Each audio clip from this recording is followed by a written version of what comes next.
हाँ बच्चों, आप लोग कैसे हैं? और आप लोग ठीक होंगे और आप लोगों की पढ़ाई जो है सही चल रही होगी।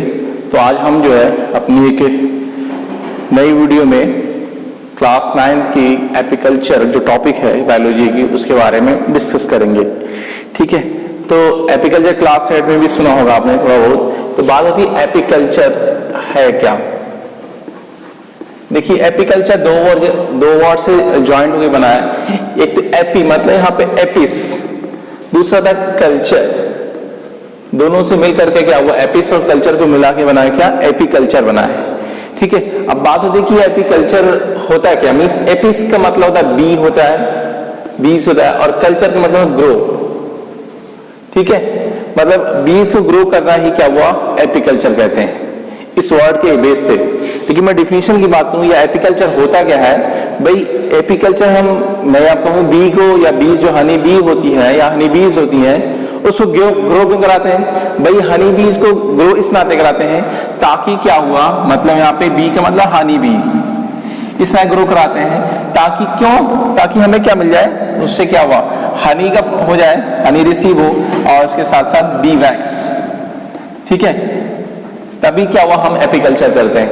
तो बात होती है कि एपिकल्चर किसे कहेंगे, मतलब हनी एपिकल्चर को क्यों किया जाता है, ताकि उससे क्या एपिकल्चर होता है क्या है भाई, हनी बी को रियरिंग करना for obtaining honey and bee wax is called apiculture. थोड़ा सा डिफिनेशन देख लेते हैं, यहाँ पे लिखा गया है रियरिंग ऑफ हनी बीज for obtaining honey and bee wax is called apiculture. भाई हनी बी को क्या हुआ, रियरिंग करना, ठीक है, उसको for obtaining honey and bee wax. भाई obtaining of honey bee and bee wax, इस नाते इसी को बोलते हैं आपका एपिकल्चर कहते हैं। मतलब हनी बी को हमने रियर किया, ग्रो किया, for what purpose, for Honey and bee wax is called apiculture.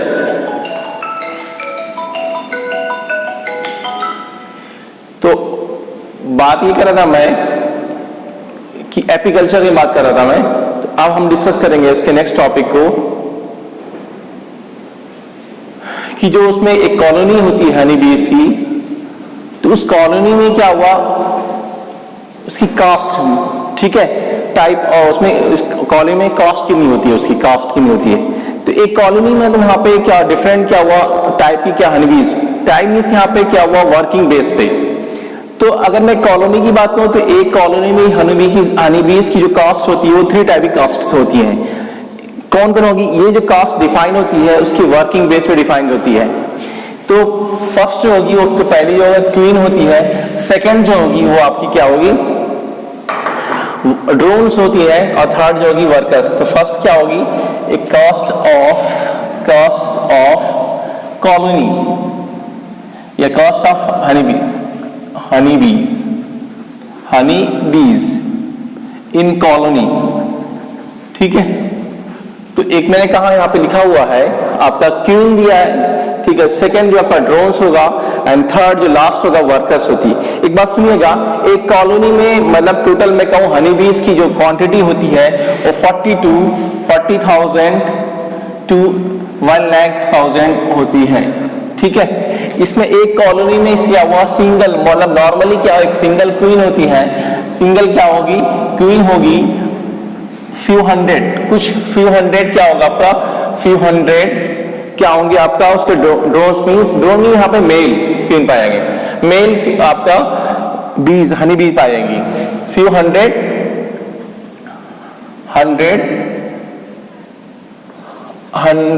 Drones का मतलब यहाँ पे मेल हनी बीज।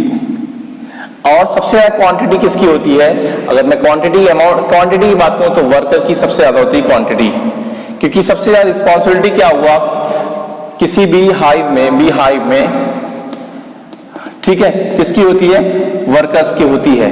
ठीक है, तो एक बात सुनिएगा कि भाई मैं कहा कि 3 टाइप की कास्ट होती है, और कास्ट जो डिफाइन होती है अकॉर्डिंग टू रोल या according to work in a colony.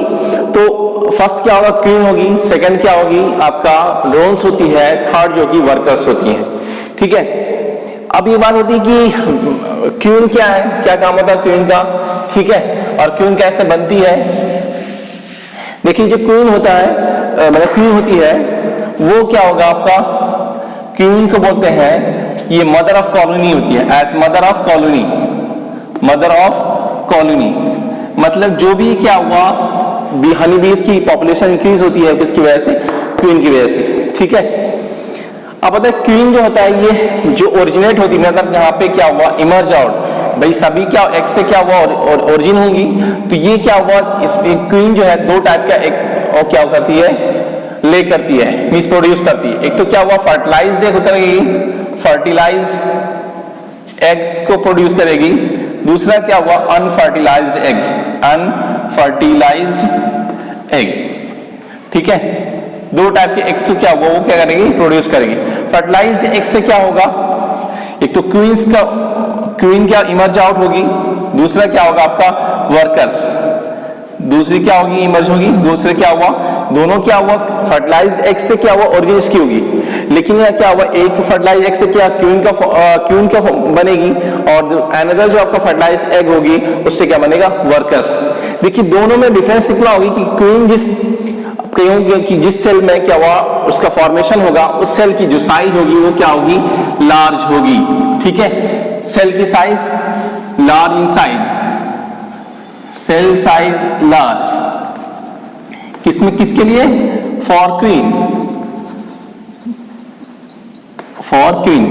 ठीक है, थोड़ा सा डिफरेंस इसमें ये भी होता है कि इसकी केयरिंग जो है स्पेशल होती है। दूसरी बात क्या हुआ, जो इसकी लार्वा स्टेज होती है, उस लार्वा स्टेज में ये उसका फूड होता है, दोनों की सबके लिए, आपका मैं कहूँ मेल के मीन्स ड्रोन्स के लिए भी, वर्कर के लिए भी, क्वीन के लिए, सभी कुछ शुरुआत के 2-3 आपका डेज तक सभी के लिए क्या हुआ, प्रोटीन स्पेशल फूड जो होता है उसी को बोलते हैं रॉयल जेली कहते हैं, कहीं पे मेंशन किया हुआ बताऊंगा, यहाँ पे लिखा हुआ रॉयल जेली होती है, या इसी को बोलते हैं स्पेशल प्रोटीनेशियस फूड होता है, उसी को बोलते हैं आपका रॉयल जेली कहते हैं, या बी मिल्क बोला जाता है, रॉयल जेली कहूं या बी मिल्क, किसके लिए, स्पेशल प्रोटीनेशियस फूड होता है, उसी को स्पेशल प्रोटीनेशियस फूड जो होता है उसी को क्या बोलते हैं, रॉयल जेली कहेंगे या बी मिल्क कहा जाता है। तो सभी को एक साथ दिया जाएगा, लेकिन जो आपका क्वीन चैम्बर होगा, या जो एग क्या हुआ इस क्वीन चैम्बर में क्या हुआ डेवलप होगा, उसको क्या हुआ, जो मतलब उसकी लार्वा स्टेज होगी, उस लार्वा स्टेज लगभग 6 डेज होती है, एवरेज 6 डेज होती है लार्वा स्टेज की, उस 6 डेज तक क्या हुआ, जो है रॉयल जेली होता है, या जिसी को बी मिल्क कहा गया, या इसी को कहा गया स्पेशल प्रोटीनेशियस फूड क्या आएगा, प्रोटीनेशियस फूड कहा गया, वो 6 डेज तक क्या हुआ, इस आपका क्वीन चैम्बर में उसको उस लार्वा को दिया जाता है। ठीक है, लेकिन बाकी सबको क्या हुआ, 2 से 3 दिन तक ये क्या दिया था, वही आपका बी मिल्क दिया जाएगा। तो इस नाते इसकी केयर के बाद स्पेशल होती है, इस नाते वो क्या हुआ आपका क्या बन, आगे चल के वही एग क्या बन जाता है, आपका क्वीन बन जाता है, क्वीन बन जाती है। तो लेकिन क्वीन का और वर्कर्स का दोनों का जो ले जो है वो कैसा, एग जो होगा वो क्या होगा, फर्टिलाइज्ड होगा, क्वीन बी का एग भी फर्टिलाइज्ड होगा, मतलब जिस एग से क्वीन निकलेगी वो एग फर्टिलाइज्ड होगा, और वर्कर जिस एग से क्या हुआ ओरिजिनेट होगा उससे होगी, वो भी क्या एग क्या होगा, दोनों क्या होगा, फर्टिलाइज्ड होगी। लेकिन ड्रोन जो होगा, इस मेल जो होगा वो क्या हुआ, अनफर्टिलाइज्ड एग से निकलेगा। ठीक है, ड्रोन से होगा वो क्या हुआ, अनफर्टिलाइज्ड एग से क्या हुआ, उसकी ओरिजिन होगी। ठीक है, मतलब drones came out from unfertilised egg. ठीक है, अब बात होती कि फर्टिलाइज एग, अनफर्टिलाइज एग। अब बात है कि क्वीन का काम क्या होता है। क्वीन का काम होता है कि सभी क्या हुआ, मेन काम क्वीन का काम होता है कि क्या हुआ कि जो उसका हाइव है, मींस जो आपका नेस्ट है, उस नेस्ट में क्या एग क्या हुआ, ले करना, लेइंग ऑफ एग। और जो आपका क्वीन होती है वो अप टू 2000 एग्स को क्या हुआ प्रोड्यूस करती है इन अ डे, मतलब एक दिन में क्या हुआ 2000 एग्स को क्या हुआ क्वीन क्या करेगी, ले करेगी। और इसकी सारी साइज जो होती है, मतलब ड्रोन्स में, वर्कर्स में और क्वीन में, अगर मैं बात करूं किसकी साइज सबसे लार्ज होती है, तो लार्ज साइज किसकी होती है, क्वीन की होती है। ठीक है, तो क्वीन क्या 2 टाइप की एग को प्रोड्यूस करती है, एक तो फर्टिलाइज्ड एग और दूसरा क्या हुआ, अनफर्टिलाइज्ड एग। ठीक है, बात होती है कि फर्टिलाइज्ड एग से क्या निकलेगा, ओरिजिन होगा, और अनफर्टिलाइज्ड एग से क्या प्रोड्यूस होगी। तो अनफर्टिलाइज्ड एग से क्या ड्रोन प्रोड्यूस होगा, ठीक है, मींस मेल आपका बीज होगा वो प्रोड्यूस होगा, जबकि अनफर्टिलाइज्ड एग से क्या हुआ, आपका यहां पे लिखा हुआ है कि अनफर्टिलाइज्ड एग से क्या निकलेगा आपका, अनफर्टिलाइज्ड एग से क्या निकलेगा आपका क्वीन निकलेगी, और क्या हुआ वर्कर्स। ये दोनों क्या होगा, फीमेल होगी, लेकिन क्वीन जो होती है वो फर्टाइल फीमेल होती है, मींस वो क्या हुआ एग को ले करती है, जबकि वर्कर्स जो की है वो क्या हुआ, आगे भी मैं बताऊंगा कि ये क्या हुआ स्टेराइल होती है। स्टेराइल मतलब they do not produce egg या they do not lay eggs, ठीक है। तो आपका क्वीन की साइज क्या हुआ लंबी होगी, दो टाइप का एग प्रोड्यूस करती है, फर्टिलाइज्ड एग एंड क्या हुआ अनफर्टिलाइज्ड एग्स, और एक दिन में नियर अबाउट क्या हुआ 2000 एग्स को प्रोड्यूस करती है। अब बात एक चीज और कि एक आपका क्या हुआ जो कॉलोनी होती है, मतलब मैं कहूँ एक हाइव में क्या हुआ ऑन एवरेज मतलब क्या हुआ 1 क्वींस होती है, ठीक है। भाई ज्यादा होगी तो भाई क्या हुआ मैनेजमेंट गड़बड़ हो जाएगा। तो इसका मतलब क्या हुआ एक क्वीन क्या होगी, कुछ फ्यू हंड्रेड्स क्या होगी आपका ड्रोन्स होगी, और मैक्सिमम क्वांटिटी में क्या हुआ कौन होगी वर्कर्स, क्योंकि भाई ज्यादा रिस्पॉन्सिबिलिटी इसी की होती है, इस नाते इसके किया हुआ रिस्पॉन्सिबिलिटी ज्यादा होती है और इनका नंबर भी क्या हुआ ज्यादा होता है। अब दूसरा क्या होगा, मैं कहा दूसरा क्या हुआ कास्ट क्या होगी हनी बीज की, वो ड्रोन्स होती है। ये ड्रोन क्या होती है, इसकी क्वांटिटी में कहा स्टार्टिंग में ही कहा कि फ्यू हंड्रेड्स होती है, और इसका मेन काम ये होता है कि क्या हुआ मेट विद द क्वीन, मतलब उसके क्या हुआ ब्रीडिंग सीजन में मेट करना, ठीक है, मतलब ब्रीडिंग सीजन में मेट करेगा, इसका मेन काम यही होता है, एक सिंगल काम होता है, बाकी कोई काम नहीं होता है। बाकी अदर टाइम में क्या हुआ वो कॉलोनी में रह के आराम से सोता है, और क्या हुआ हनी को एज अ फूड की तरह इंटेक करता है, बाकी और कोई वर्क नहीं है, सिंगल वर्क होगा क्या for mate during the breeding season, ठीक है, और कोई इसका वर्क नहीं है। उसके बाद ब्रीडिंग सीजन के बाद वो लीव देयर नेस्ट, उसके बाद क्या ब्रीडिंग होने के बाद मींस मेट होने के बाद वो क्या हुआ ड्रोन्स क्या हुआ लीव आउट हो जाते हैं फ्रॉम देयर नेस्ट, वो अपने घोंसले को छोड़ देते हैं। फिर नेक्स्ट की बात क्या कि वर्कर्स, लास्ट जो कास्ट इसकी है किसकी हनी बी की। वर्कर्स इसकी जो साइज होती है सबसे छोटी होती है, और सबसे ज्यादा रिस्पॉन्सिबिलिटी इसी की होती है, मतलब जो भी केयर करना, उसको क्या हुआ नेक्टर को हनी में कन्वर्ट करना, या क्या नाम है किसी को स्टिंग करना, ठीक है, ये सभी चीज काम किसका होता है आपका बी वैक्स को प्रोड्यूस करना, ये सबका वर्क किसका होता है आपका वर्कर्स की होती है। लेकिन इसकी साइज क्या होगी आपका स्मॉल होती है किसकी वर्कर्स की। दूसरी बात क्या होगी इसका नंबर जो है क्वांटिटी जो होगी उस हाई में सबसे ज्यादा होती है, मैक्सिमम होती है। दूसरा काम ये हुआ कि क्या हुआ जो मैं कहा स्टार्टिंग में कहा था कि क्वीन को ड्रोन्स को और वर्कर्स जो लार्वल स्टेज होती है, तो उस टाइम में जो क्या B wax sorry royal jelly या बी मिल्क प्रोड्यूस दिया जाता है फॉर ईटिंग। तो ये जिसका सिक्रीशन होता है कौन करता है आपका वर्कर्स करती है। मैंने स्टार्ट में कहा भी थोड़े पहले कि आपका जो वर्कर्स होती है उनको सबसे ज्यादा रिस्पॉन्सिबिलिटी होती है। तो ये रॉयल जेली या बी मिल्क इसी को कहते हैं। ये रॉयल जेली या बी मिल्क होता क्या स्पेशल प्रोटीनियस फूड होता है, उसी को क्या कहता है रॉयल जेली कहा जाता है या बी मिल्क कहा जाता है। तो इसका सिक्रीशन कौन करेगा आपका वर्कर्स करती हैं, और जो नेक्टर्स का अब्जॉर्प्शन करने काम होता है वो किसका काम होता है आपका वर्कर्स की होती है, ठीक है। इसी तरह आपका सिक्रीशन ऑफ वैक्स, भाई जो हाई बना होता है वो वैक्स का बना होता है, ठीक है। तो इसका सिक्रीशन किसने कौन करती है वैक्स ग्लैंड के द्वारा। किसमें वैक्स ग्लैंड किसमें होती है वर्कर्स में होती है। तो वैक्स का सिक्रीशन कौन करे वर्कर्स करती हैं। और इसके साथ साथ क्या हुआ फॉर्मेशन ऑफ हनी, जो हनी सैक होता है उस हनी सैक के अंदर क्या हुआ हनी का फॉर्मेशन होता है bye acid and enzyme inverted enzyme. तो ये हनी का फॉर्मेशन भी किससे कौन करता है वर्कर। मैं यूं कहूं कि जो इंडोर एक्टिविटीज होती है या इंडोर ड्यूटी होती है आउटडोर ड्यूटी।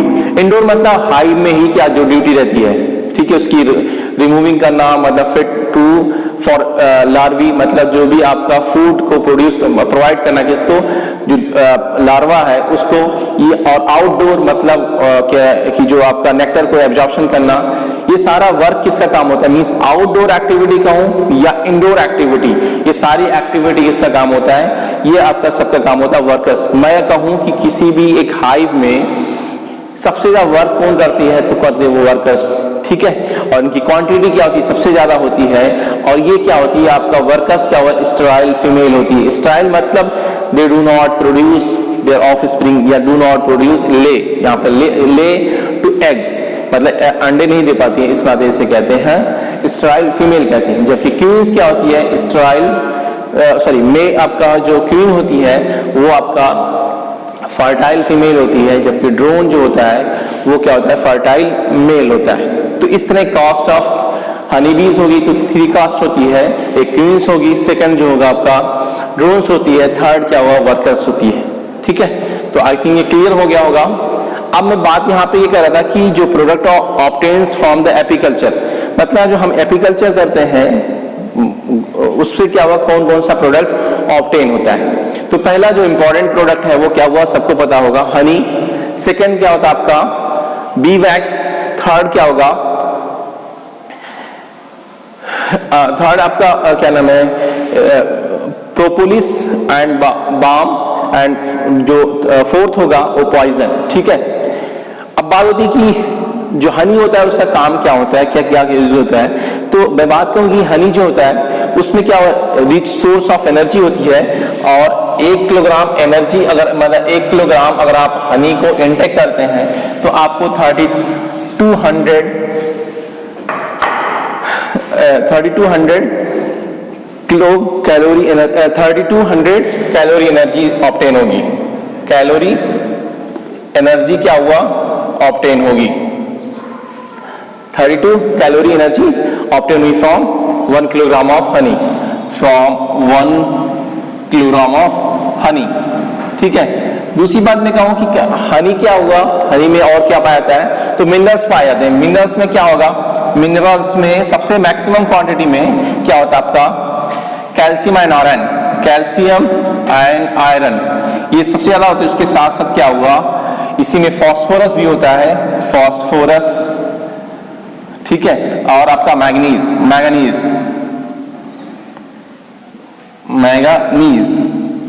ये मिनरल सबसे क्वांटिटी में कैल्शियम एंड आयरन ये सोया पाया जाता है। इस नाते क्या हुआ, इसका यूज करके हम किसी ह्यूमन बीइंग का ग्रोथ में यूटिलाइज कर, ग्रोथ का क्या प्रॉपर करने के लिए हम मिनरल उसको हनी दे सकते हैं, ठीक है। तो एनर्जी इसमें क्या हो, एनर्जी ज्यादा होती है, रिच होती है, एनर्जी रिच होती है, कैल्शियम आयरन होता है, इसके साथ साथ फास्फोरस और मैग्नीज होगा। जबकि इसमें विटामिन भी पाया जाता है, विटामिन भी पाई जाती है। इसमें विटामिन में क्या हुआ, पैंटोथेनिक एसिड, ठीक है, एस्कॉर्बिक एसिड,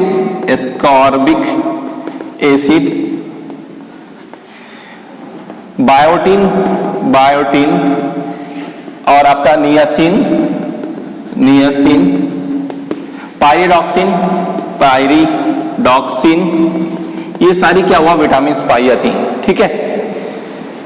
अब बाद में यहाँ पे कर रहा था कि जो हनी का यूज कहाँ कर सकते हैं। हनी क्या हुआ, एज ए ब्लड प्यूरिफायर होता है, मतलब ब्लड को क्या करेगा, हनी क्या करती है, प्यूरिफाई करती है। दूसरी बात जो अल्सर होता है, अल्सर में यहाँ पे 3 अल्सर को मैं मेंशन किया हूँ, एक तो टंग अल्सर, दूसरा क्या हुआ आपका पेप्टिक अल्सर जो आपका पेप्टिक अल्सर होता है, एंड थर्ड जो होता है इंटेस्टाइनल अल्सर, ठीक है। पेप्टिक जो आपका स्टमक में होता है, अल्सर मींस वुंड, घाव।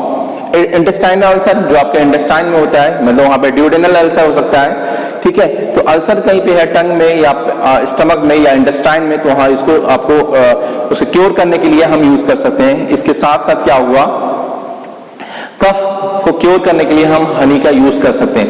तो इसका यूज क्या हुआ, ब्लड प्यूरिफायर में यूज किया जाता है। दूसरा क्या हुआ, अल्सर में। नेक्स्ट क्या हुआ, ग्रोथ ऑफ ह्यूमन बीइंग के लिए। एंड जो नेक्स्ट होगा वो किस में यूज कर सकते हैं आप, ब्लड प्यूरिफायर हो गया, आपका अल्सर हो गया, और मैं कहा कि ग्रोथ में यूज कर सकते हैं। और इसके साथ साथ क्या हुआ, कफ क्योर में यूज कर सकते हैं। And cough, cure of cough, किसका, ऑफ हनी बी, ठीक है। तो ये क्या हुआ, यूजिंग ऑफ हनी बी हो गया। अब दूसरा मैं बात कर रहा हूँ प्रोडक्ट ऑफ एपीकल्चर क्या होगा, बी वैक्स होगा। बी वैक्स नाम से क्लियर हो रहा है कि जो आपका हाइव होता है वो किसका बना होता है, हाइव बना होता है किसका, बी वैक्स का बना होता है। भाई अगर बी वैक्स ना हो तो क्या हाइव बना सकता है हनी बी, नेवर। तो क्या हो, मेकिंग ऑफ हाइव, क्योंकि भाई इसको बी वैक्स किसका, वैक्स ग्लैंड किसमें पाई जाती है, वैक्स ग्लैंड के द्वारा इसका सिक्रीशन होता है, और वैक्स ग्लैंड किसमें पाई जाती है, वर्कस के द्वारा इसका सिक्रीशन होगा। ठीक है। दूसरा क्या हुआ, वैक्स का यूज क्या हुआ, कॉस्मेटिक, बहुत सारे पर्पज इसमें है, कॉस्मेटिक में यूज करते हैं, शेविंग क्रीम में यूज किया जाता है, मैं मेंशन किया हूं यहाँ पे। ठीक है, कॉस्मेटिक्स हो गया, लिपस्टिक हो गई, और आपका शेविंग क्रीम हो गया, और ऑइंटमेंट, इसमें भी मलहम जो होता है ऑइंटमेंट, उसमें भी यूज किया जाता है, बी वैक्स का यूज किया जाता है। ठीक है, आपका मैं इसको मेंशन नहीं किया, आपका प्रोपोलिस एंड बाम, इसका यूज क्या हुआ, fasting and repairing of hive. जो फास्टिंग एंड रिपेयरिंग मतलब जो आपका हाइव डैमेज रहता है, उस डैमेज को हम कैसे सही करते रिपेयर करते हैं, वो आपका प्रोपोलिस एंड बाम के द्वारा हम रिपेयर किया जाता है। दूसरा पॉइजन, इस पॉइजन के द्वारा क्या हुआ, पॉइजन के यूज करके बहुत सारी मेडिसिन होम्योपैथिक और आपका क्या हुआ एलोपैथिक, होम्योपैथिक और आयुर्वेदिक मेडिसिन में यूज किया जाता है। किसमें किया जाता है, होम्योपैथिक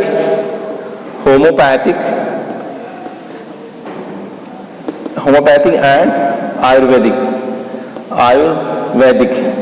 मेडिसिन में यूज किया था, किसका, इसके पॉइजन को यूज किया था। मतलब अलग अलग मेडिसिन के manufacturing of homeopathic and Ayurvedic medicine, मतलब जो आपका हनी बी का पॉइजन होता है, उस पॉइजन का यूज किया हुआ manufacturing of homeopathic and Ayurvedic medicine. तो आई थिंक ये भी सब पॉइंट क्लियर हो गया होगा आपको। हम जो है, और ये आपका चैप्टर ओवर हो गया। ठीक है, अपनी नेक्स्ट टॉपिक में नेक्स्ट वीडियो में एक नए चैप्टर की टॉपिक को डिस्कस करेंगे। अगर कोई प्रॉब्लम होगी तो आप ग्रुप में मैसेज कर सकते हैं। तो आज के लिए इतना ही, थैंक यू।